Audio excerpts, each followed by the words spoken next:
Salam sejahtera untuk kita semua. Pelajaran Sekolah Sahabat dengan tema utama Kitab Mazmur, pelajaran ke-7, Kasih setiamu besar sampai ke langit. Sahabat petang, ayat hafalan: Aku mau bersyukur kepadamu di antara bangsa-bangsa, ya Tuhan. Aku mau bermazmur bagimu di antara suku-suku bangsa, sebab kasih setiamu besar sampai ke langit, dan kebenaranmu sampai ke awan-awan. Mazmur 57 ayat 10 dan 11. Pemazmur menyadari bahwa mereka miskin secara rohani dan tidak memiliki kebaikan apapun untuk ditawarkan kepada Tuhan.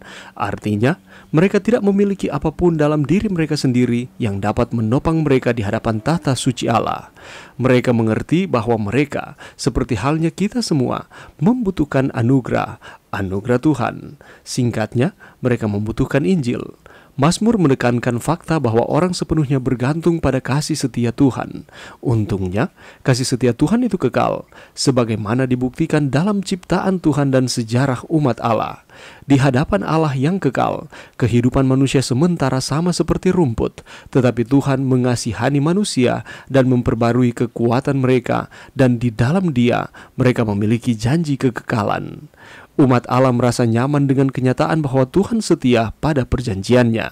Permohonan orang-orang, tidak peduli seberapa mendesaknya, sering dipenuhi dengan harapan karena mereka diarahkan kepada Bapa Surgawi mereka yang penuh kasih. Pengalaman segar dari rahmat dan kasih Tuhan memperkuat tekad mereka untuk menyembah dan melayani Tuhan, dan tidak ada yang lain. Saudaraku, kalau kita melihat dari definisi dari kata belas kasihan, seperti yang diberikan oleh Oxford Language Dictionary, adalah sebagai berikut. Kasih sayang atau pengampunan ditunjukkan kepada seseorang yang berada dalam kekuasaan seseorang untuk menghukum atau menyakiti. Contoh-contoh dari Alkitab yang diberikan di atas mencerminkan definisi ini, yakni di dalam Mazmur 51, Mazmur 103, Mazmur 113, Mazmur 123, Mazmur 130, dan Mazmur 136. Belas kasihan adalah kata luar biasa yang mengilhami jiwa manusia dengan harapan dan motivasi. Siapapun yang menderita akibat keputusan yang buruk akan merasakan beban rasa bersalah yang berat, menghilang ketika diperlihatkan belas kasihan dan kasih karunia. Ketika tenggat waktu diperpanjang atau utang diampuni, kita mengalami kelegaan dan rasa terima kasih yang luar biasa atas belas kasihan yang berlimpah. Pekan ini, kita akan belajar tentang kemurahan Sang Pencipta, seperti yang diungkapkan dalam 6 Mazmur yang berbeda.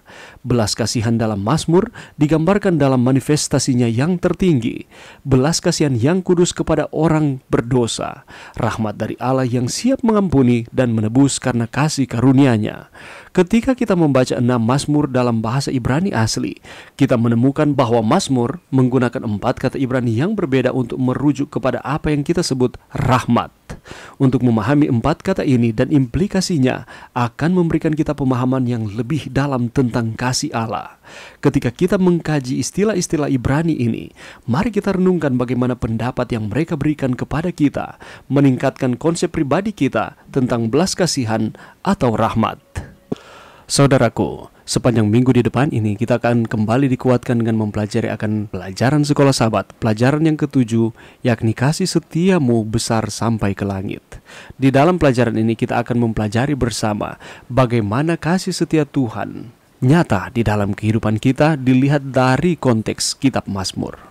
Bagaimana ungkapan untuk selama-lamanya kasih setianya diungkapkan dalam konteks kitab Mazmur, dan bagaimanakah hal ini mencerminkan keyakinan kita yang sepenuhnya akan kekekalan karakter Tuhan? Bagaimanakah gambaran Yesus di kayu salib yang mati sebagai pengganti dosa-dosa kita dengan sangat kuat mengungkapkan kebenaran yang agung tentang Allah bahwa kasih setianya kekal untuk selama-lamanya?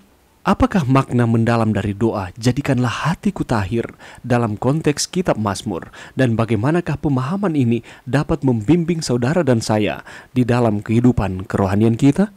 Kalau kita membaca di dalam Mazmur 51 ayat 3-7, mengapa pemazmur memohon belas kasihan Allah dinyatakan di dalam kehidupannya? Bagaimanakah pengampunan dosa dapat digambarkan di dalam Pasal 51 di dalam kitab Mazmur ini? Apakah tujuan dari pengampunan ilahi untuk manusia?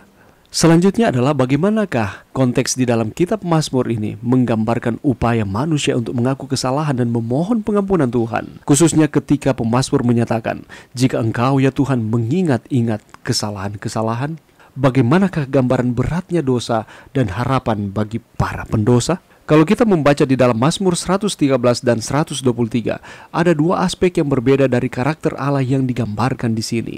Pertanyaannya adalah, apakah dua aspek yang berbeda ini yang menggambarkan mengenai karakter Allah yang dapat kita pelajari di dalam kitab Mazmur ini? Bagaimanakah pujian Tuhan yang Maha Agung dan Maha Penyayang dapat menciptakan rasa ketaatan dan rasa hormat kita terhadap Tuhan? Apakah pesan rohani dari perintah janganlah lupa segala kebaikannya dalam konteks kitab Mazmur, dan bagaimana hal ini dapat membentuk rasa syukur kita dalam kehidupan kerohanian kita? Bagaimanakah ungkapan-ungkapan tersebut tercermin dalam praktek ibadah atau penyembahan kita kepada Tuhan sesuai dengan konteks kitab Mazmur? Bagaimana caranya kita dapat memuji dan memuliakan Tuhan yang merupakan Allah yang Maha Agung dan Maha Penyayang di dalam kehidupan perbaktian kita? Dan kalau kita membaca di dalam Mazmur 103, di sana menyatakan mengenai kemurahan Tuhan. Bagaimanakah kemurahan Tuhan digambarkan di dalam pasal ini? Apakah terdapat cerita atau peristiwa tertentu di dalam kitab Mazmur yang menunjukkan konsep hati yang tahir dan bersih di hadapan Tuhan? Untuk memperoleh jawaban dari pertanyaan-pertanyaan ini, mari saudaraku kita meluangkan waktu kita walaupun hanya sejenak setiap hari untuk mempelajari pelajaran sekolah sahabat ini, sehingga iman dan kerohanian kita akan terus dikuatkan, kita akan terus setia kepada Tuhan di tengah-tengah kehidupan dunia ini, dan kita akan terus memuji dan memuliakan Tuhan di dalam setiap kehidupan kita. Mari berdoa. Terima kasih Tuhan atas firman-Mu pada saat ini.